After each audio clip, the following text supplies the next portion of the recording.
ഹരേ കൃഷ്ണ, ജയ് ശ്രീ രാധരാധേ. സർവ്വം രാധാകൃഷ്ണ മൈത്തിലേക്ക് ഏവർക്കും സ്വാഗതം.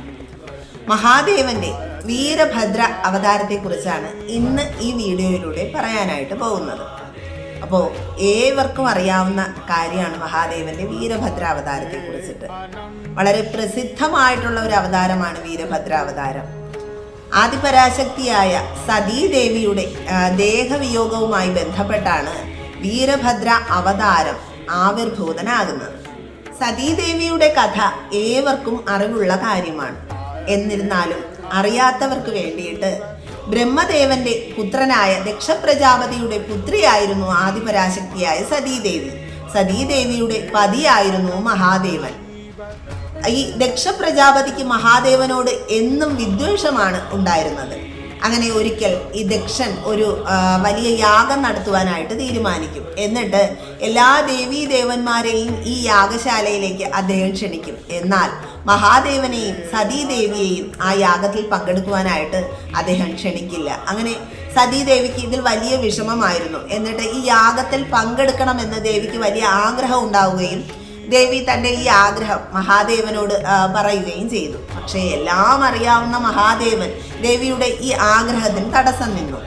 എങ്കിലും അവസാനം ഭഗവാന് ദേവിയുടെ ഈ ആഗ്രഹത്തിന് സമ്മതം നൽകേണ്ടതായിട്ട് വരും. ഭഗവാൻ അറിയാതെ ഒരു ലീലകളും നടക്കുന്നില്ലല്ലോ. അങ്ങനെ അവസാനം സതീദേവിയെ ഈ യാഗശാലയിലേക്ക് അദ്ദേഹം പറഞ്ഞു വിടുകയാണ്. യാഗശാലയിൽ ബ്രഹ്മാവും ശ്രീഹരി വിഷ്ണുവും ഇന്ദ്രാദി ദേവന്മാരും ദേവർഷി നാരദരും ഒക്കെ സന്നിഹിതരായിരുന്നു. മഹാദേവന്റെയും ദേവിയുടെയും സാന്നിധ്യം അവിടെ ഇല്ലാത്തത് എല്ലാവരെയും ചിന്താധീനരാക്കും. പക്ഷെ ആരും ഒന്നും മിണ്ടാതെ തന്നെ അവിടെ നിൽക്കുകയാണ്. ഈ സമയത്താണ് സതീദേവി ആ യാഗശാലയിലേക്ക് പ്രവേശിക്കുന്നത്. തൻ്റെ പതിയൊഴികെ എല്ലാ ദേവന്മാരുടെയും സാന്നിധ്യം മനസ്സിലാക്കിയ ദേവി ആകെ ക്രുദ്ധയാകുകയാണ്.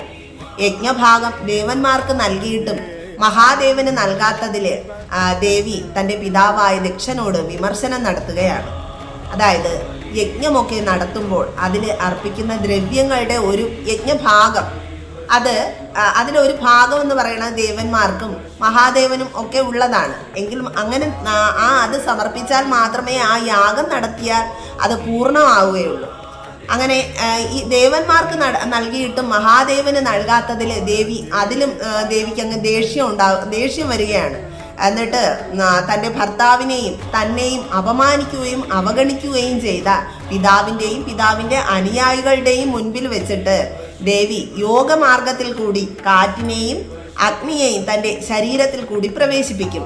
എന്നിട്ട് തൻ്റെ ഭർത്താവായിട്ടുള്ള മഹാദേവന്റെ പാദങ്ങളെ ധ്യാനിച്ചുകൊണ്ട് ദേവി ആ യാഗാഗ്നിയിൽ തൻ്റെ ശരീരം വെടിയുകയാണ്. അതോടുകൂടി യാഗനാശവും ആരംഭിക്കും. എന്നാൽ മഹാദേവന്റെ ഭൃത്യന്മാർ ഈ യാഗശാലയിൽ നടന്ന വിവരമൊക്കെ അദ്ദേഹത്തെ അറിയിക്കും. എന്നാൽ ഭൂതവും വർത്തമാനവും ഭാവിയും എല്ലാം അറിയാവുന്ന മഹാദേവൻ ഈ വിവരങ്ങളും മനസ്സിലാക്കിയിരുന്നു. എന്നിരുന്നാലും യാഗശാലയിൽ നടന്ന യാഥാർത്ഥ്യം മനസ്സിലാക്കുന്നതിന് വേണ്ടിയിട്ട് അദ്ദേഹം നാരദ മഹർഷിയെ സ്മരിക്കും. ഉടൻ തന്നെ നാരദ മഹർഷി മഹാദേവന്റെ മുൻപിൽ വന്നു ചേരുകയും യാഗശാലയിൽ നടന്ന സംഭവങ്ങളെല്ലാം തന്നെ അദ്ദേഹത്തെ വിവരിച്ച് തന്നെ കേൾപ്പിക്കുകയും ചെയ്യും.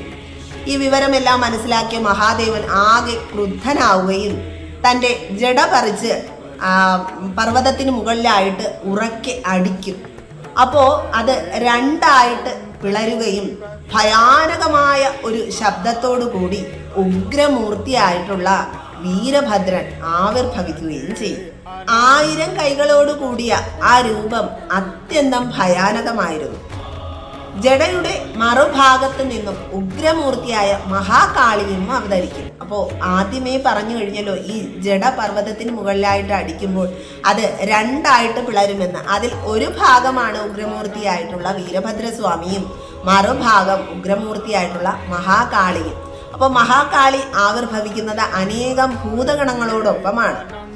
അങ്ങനെ ഇവർ മഹാദേവന്റെ, അതായത് ദേവാദിദേവനായ മഹാദേവന്റെ ഏതാജ്ഞയും ശിരസാ വഹിക്കുവാനായിട്ട് തയ്യാറായി നിൽക്കുകയാണ്. അങ്ങനെ മഹാദേവൻ ഇതിലേറെ സന്തുഷ്ടനാവുകയും അദ്ദേഹം അവരോടായിട്ട് പറയും ദക്ഷയാഗം നശിപ്പിക്കണമെന്ന്. അങ്ങനെ ഉഗ്രമൂർത്തിയായിട്ടുള്ള വീരഭദ്രസ്വാമി ഒരു വലിയ തേരിൽ കയറിയിട്ട് മഹാദേവന്റെ വേഷഭൂഷാദികളൊക്കെ അണിഞ്ഞിട്ടാണ് അദ്ദേഹം നിൽക്കുന്നത്. അങ്ങനെ മഹാദേവന്റെ കോടിക്കണക്കിന് അനുയായികളോടൊപ്പം ഈ ദക്ഷയാഗം നടന്ന സ്ഥലത്തേക്ക് അദ്ദേഹം യാത്ര തുടരുകയാണ്. മഹാദേവന്റെ ജടയിൽ നിന്നും ആവിർഭവിച്ച ഉഗ്രമൂർത്തിയായ മഹാകാളിയും ദക്ഷയാഗം മുടക്കുന്നതിന് വേണ്ടിയിട്ട് പുറപ്പെട്ടു. കാളി, ഈശാനി, ചാമുണ്ടി, മുണ്ടമർദിനി, ഭദ്രകാളി, ഭദ്ര, തുരിത, ഈശാനി, ദുർഗ എന്നീ 9 ശക്തികളും അനേകം ഭൂതഗണങ്ങളും ദേവിയെ സഹായിക്കുന്നതിന് കൂടെ ഉണ്ടായിരുന്നു. ഈ യജ്ഞകവാടത്തിലേക്ക് വീരഭദ്രസ്വാമിയും തൻ്റെ അനുയായികളും എത്തിച്ചേർന്ന ഉടൻ തന്നെ അനേകം ദുശ്ശഗുണങ്ങൾ അവിടെ ഉണ്ടാകാനായിട്ട് തുടങ്ങും. അങ്ങനെ ദക്ഷനും അദ്ദേഹത്തിൻ്റെ അനുയായികളായിട്ടുള്ള ദേവന്മാരും ആകെ പരിഭ്രാന്തരാകുകയും അവർ ഭയന്ന് വിറച്ച് വിഷ്ണു ഭഗവാന്റെ അടുത്ത് അഭയം പ്രാപിക്കുകയും ചെയ്യും.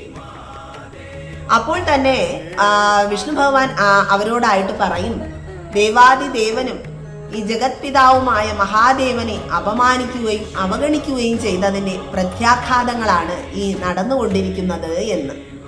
അപ്പോൾ തന്നെ വീരഭദ്രസ്വാമി അവിടെ ആ യാഗ ഭൂമിയിൽ എത്തിച്ചേരുകയും ചെയ്യും.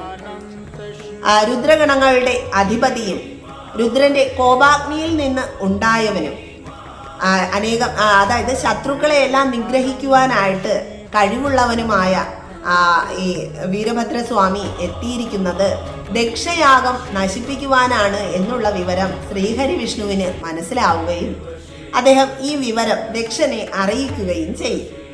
അങ്ങനെ തൻ്റെ ഭക്തനായ ദക്ഷന്റെ അഭിപ്രായ പ്രകാരം വിഷ്ണു ഭഗവാന് വീരഭദ്രനുമായിട്ട് യുദ്ധം ചെയ്യേണ്ടതായിട്ട് വന്നു.